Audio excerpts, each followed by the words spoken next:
If these were silent, the very stones would cry out. These are the buildings, the walls have the story that the gospel will go forward. I'm sure that your walls have stories too. My walls and my home have stories. The lonely times of the happy times, when you cry alone or you suffer in isolation, when you enjoy your children, when things aren't as they should be or are everything that they were made to be. At this time, more than ever, the walls are telling our stories. And these walls tell the gospel when we take communion in our homes.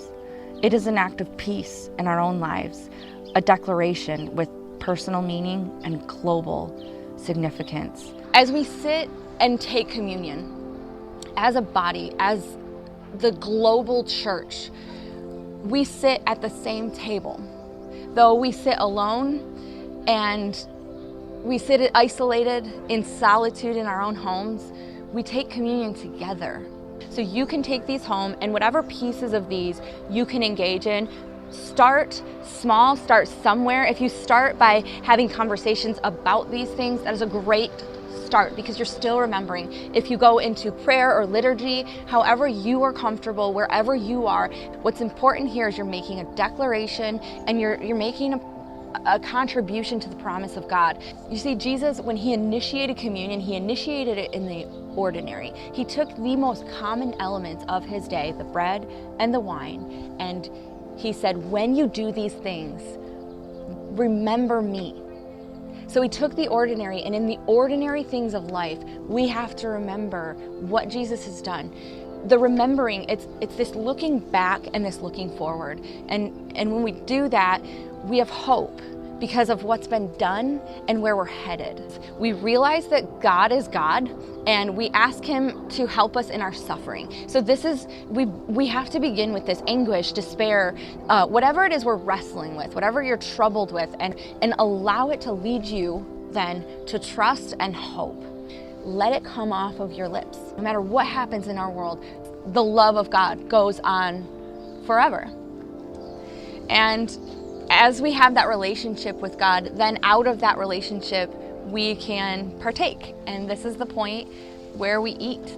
Gather your house, the ordinary elements, and join us in communion from your home in unity as Jesus demonstrated.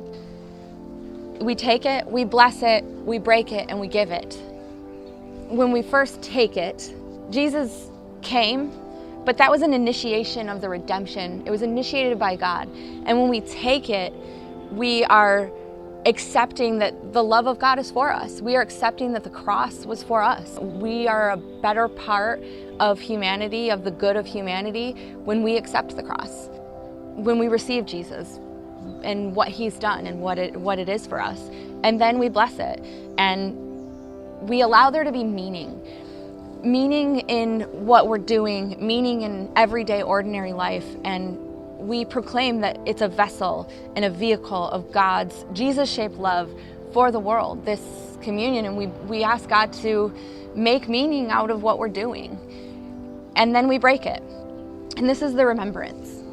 We remember forward and backwards to the cross, recognizing the turning point of the cross is this turning point for humanity, a doing action. There's silence and reflection. You make a commitment to the mission that God has for us, the part of redemption that we have, and the part of the world's renewal that we have stepped into by receiving the love of Jesus.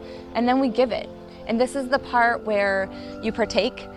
We give it to each other, and this is the sending action. You receive communion and you're sent to partake as a vessel yourself of this Jesus-shaped love for the world. And it's part of you, and it changes you from every meaningful touch point that the Spirit has given you. And that's communion, and you can do that with your family. And we sit at one table together as a humanity, as a whole, as a global church. Though we're separate and we're in our separate spaces, we sit at the same table when we take communion. So I encourage you to take communion with your family, wherever your household is. Take communion today and daily. Do this in remembrance of what Jesus did.